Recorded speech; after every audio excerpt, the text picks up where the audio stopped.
ওনারা কামিয়ে দেবে।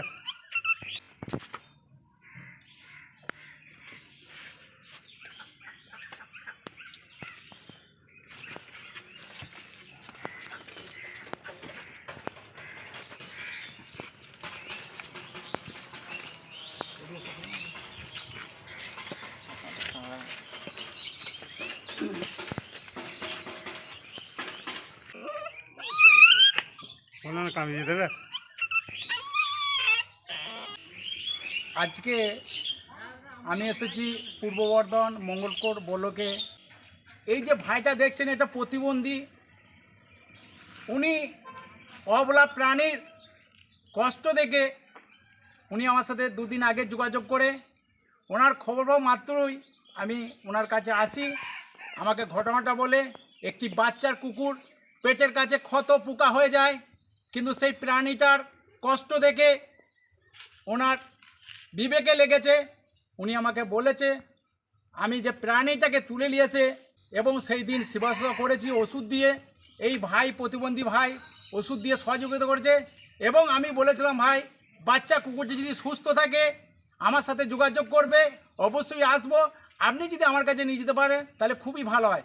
উনি বলে আমি প্রতিবন্ধী এবং এই অবলা প্রাণী আমি যদি নিয়ে যাই তার টোটো খরচা 150 থেকে 200 টাকা, আমার পক্ষে খুবই অসুবিধা। এবং আমি বললাম বেশ ঠিক আছে, আমার কাছে বাকি যা ওষুধ আছে আমি সেটা দেবো, 2-1টা ওষুধ আপনাকে কিনতে হবে।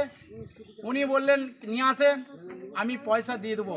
এবং আজকেও ওষুধ দিয়ে সহযোগিতা এই প্রতিবন্ধী ভাই। আজকে যদি একটা প্রতিবন্ধী ভাই যদি অবলা প্রাণী পথ কুকুরের পাশে যদি থাকে এবং আমরা সমাজে 2-4টে মানুষ আছি, এই অবলা প্রাণী মানুষের নজরে পড়ে কিন্তু দেখে সরে যায়, তাদের গায়ে গন্ধ চড়ে যায়।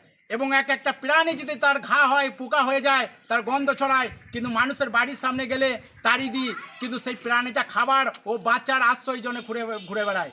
এবং ওই ধরনের প্রাণী যদি ক্ষত ঘা অবস্থায় যদি ঘুরে বেড়ায় তাদের শরীরে দেখবে পোকা বসে, কিন্তু সেই পোকাগুলো উড়ে খোলা খাবারে এবং বাড়ির মধ্যে যদি খোলা খাবার থাকে মাছি পোকা কিন্তু সেই খাবারে কিন্তু বসে। আমরা কিন্তু প্রত্যেকটা মানুষ কিন্তু সেই খাবার খায়, কিন্তু আমাদের শরীরে যদি সেই খাবার যায় আমাদের শরীরে একটা রোগ ছড়ানোর সম্ভাবনা থাকে। তাই প্রত্যেকটা ভাইকে বলবো এই অবলা প্রাণীকে আপনারা মারবেন না।